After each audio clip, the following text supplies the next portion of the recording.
بسم اللہ الرحمن الرحیم نحمده ونصلی علی رسوله الکریم اما بعد. مشاہدین و مشاہدات، السلام علیکم ورحمۃ اللہ وبرکاتہ. بزم رمضانیات جامعہ محمدیہ منصورہ مالیگاؤں میں آپ کا خیر مقدم ہے. آج کے ایپیسوڈ کا عنوان ہے ماہ رمضان اور نیکیوں میں سبقت. اس موضوع پر گفتگو فرمائیں گے فضیلت الشیخ عبدالوحید ندوی حفظہ اللہ. میں شیخ کا شکر گزار ہوں اور اللہ تعالیٰ سے دعا کرتا ہوں کہ اللہ تعالیٰ شیخ کے علم و عمل میں برکت عطا فرمائے. آئیے سماعت کرتے ہیں پروگرام کو. رمضان الذي أنزل فيه القرآن هدى للناس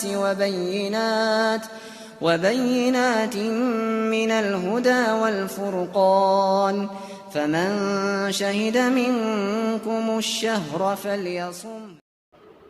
بسم الله الرحمن الرحيم.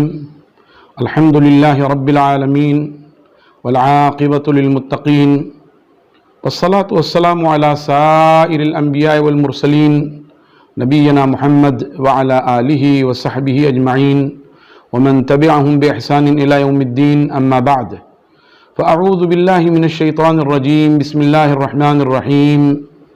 وسارعوا إلى مغفرة من ربكم وجنة عرضها السماوات والأرض أعدت للمتقين. محترم مشاہدین و مشاہدات و سامعین و سامعات، بزم رمضان کے اس سلسلے میں آج کا موضوع ہے ماہ رمضان اور نیکیوں میں سبقت. رمضان المبارک کا مہینہ نیکیوں کا موسم بہار، رحمتوں کا خزینہ اور فضل الہی کا گنجینہ ہے. عام دنوں کے مقابلے میں رمضان المبارک میں اعمال صالحہ کا اجر و ثواب کئی گنا بڑھ جاتا ہے. اللہ تبارک و تعالیٰ نے عام دنوں کے مقابلے میں رمضان المبارک میں ماحول اور اچھا کر دیا ہے تاکہ اللہ کے نیک بندے اس کی خوشنودی حاصل کرنے کے لیے دوڑ پڑیں، اللہ کے مومن بندے اعمال صالحہ کا اہتمام کریں.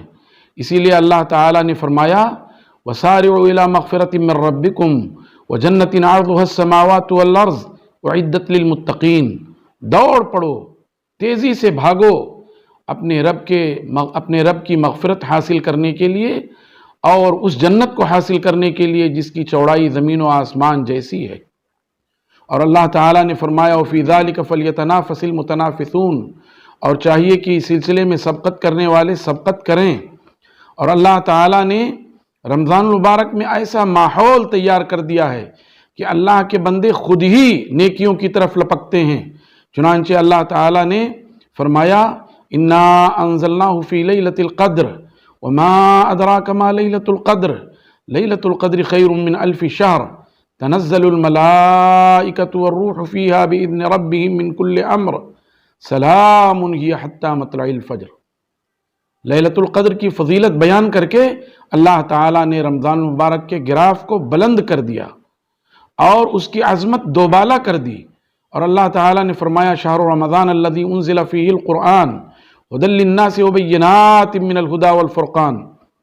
اس طرح سے اللہ تعالیٰ نے رمضان المبارک کی عظمت کو چار چاند لگا دیے اور اس مبارک مہینے میں وہ کتاب اتاری جو کتاب لوگوں کے لیے دنیاوی اور اخروی نفع کا ضامن ہے.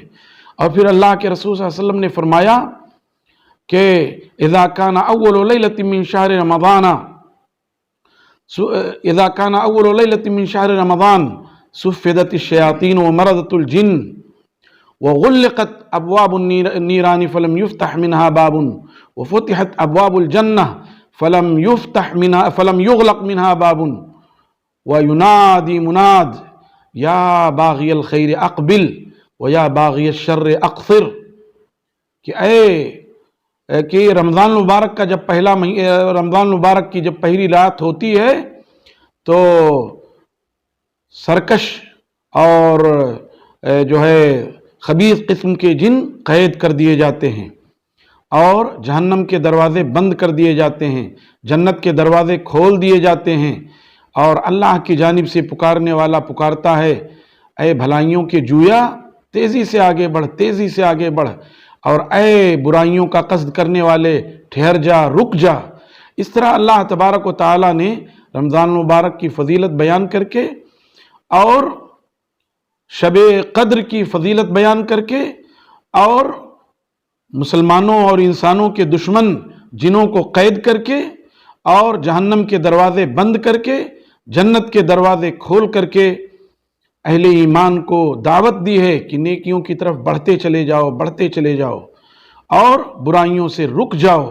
اور اللہ کے رسول صلی اللہ علیہ وسلم نے فرمایا من صام رمضان ایمانا واحتسابا غفر له ما تقدم من ذنبه ومن قام رمضان ایمانا واحتسابا غفر له ما تقدم من ذنبه ومن قام ليلة القدر ایمانا واحتسابا غفر له ما تقدم من ذنبه۔ رمضان المبارک کے روزے رکھ کر کے، قیام اللیل کر کے، رمضان المبارک کے آخری عشرے کی طاق راتوں کو جاگ کر کے گویا کہ بندہ اپنے صغائر کی مغفرت کا سامان کر لیتا ہے، اور جب صغائر خود بخود بخش دیے جاتے ہیں تو اللہ تعالیٰ کبائر کے توبہ کی توفیق عطا فرما دیتا ہے، اور پھر کبائر بھی معاف ہو جاتے ہیں۔ الغرض یہ کہ اللہ تعالیٰ نے عام دلوں کے مقابلے میں رمضان المبارک میں ایسا ماحول تیار کر دیا ہے کہ خود بخود مومن نفس نیکیوں کی طرف سبقت کرے، بھلائیوں کی طرف آگے بڑھے، اور وہ کام کرے جس سے اللہ کی رضا نصیب ہوتی ہے، وہ کام کرے جس سے رسول اللہ صلی اللہ علیہ وسلم کی سنتوں کا احیاء ہوتا ہے۔ اس لیے میرے بھائیوں اور دوستوں اور میری ماؤں اور بہنوں اور مشاہدین و مشاہدات، ہم سب کی یہ ذمہ داری بنتی ہے کہ اس بابرکت مہینے سے خوب فائدہ اٹھائیں۔ سلف صالحین رحمہم اللہ اس مہینے کا انتظار کرتے، اور جب یہ مہینہ مل جاتا تو ایسی محنت کرتے کہ ان پر رشک آتا۔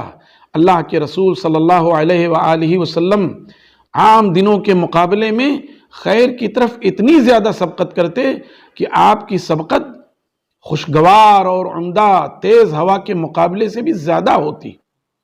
اس لیے ہم سب کی بھی ذمہ داری بنتی ہے کہ اپنے رسول کریم صلی اللہ علیہ وسلم کی اتباع کرتے ہوئے اور سلف صالحین کے نمونوں کو سامنے رکھتے ہوئے اس بابرکت مہینے کی قدر کریں، بھلائیوں کی طرف سبقت کریں، اچھائیوں کی طرف دوڑیں، تاکہ اللہ تبارک و تعالیٰ کی مغفرت حاصل ہو اور اس کے نعمتوں کے مظہر جنت کے حقدار بنیں۔ ایک مومن کی زندگی میں اللہ کی رضا سے بڑھ کر اور کوئی چیز نہیں ہو سکتی۔ ایک مومن کی زندگی میں اللہ کی رضا کے ساتھ ساتھ اس کے نعمتوں کے مظہر کے حصول سے بڑھ کر اور کیا چیز ہو سکتی ہے۔ لہٰذا میرے بھائیوں اور دوستوں اور میری ماؤں اور بہنوں، آؤ اس مہینے کی قدر کریں اور اپنا مقدر سنواریں اور بھلائیوں کی طرف سبقت کریں اور برائیوں سے اجتناب کریں، اور اس طرح محنت کریں کہ رمضان المبارک کا اثر ہماری زندگیوں پر قائم و دائم رہے۔ اللہ تعالیٰ سے دعا ہے کہ اللہ تعالیٰ اس بابرکت مہینے کو ہمارے لیے باعث خیر و برکت بنا دے۔ اللہ تعالیٰ اس ماہ مبارک کے روزوں کو قبول فرمائے، اس ماہ مبارک کے صدقات و خیرات و عطیات کو قبول فرمائے، اس ماہ مبارک کی نیکیوں کو قبول فرمائے، اور جب تک زندہ رکھے توحید پر زندہ رکھے، اور جب ہمارا خاتمہ ہو توحید پر ہمارا خاتمہ ہو۔ سبحان ربک رب العزت عما یصفون وسلام علی المرسلین والحمد للہ رب العالمین، وصلی اللہ وسلم وبارک علی نبینا محمد وعلی آلہ وصحبہ اجمعین، والسلام علیکم ورحمۃ اللہ وبرکاتہ۔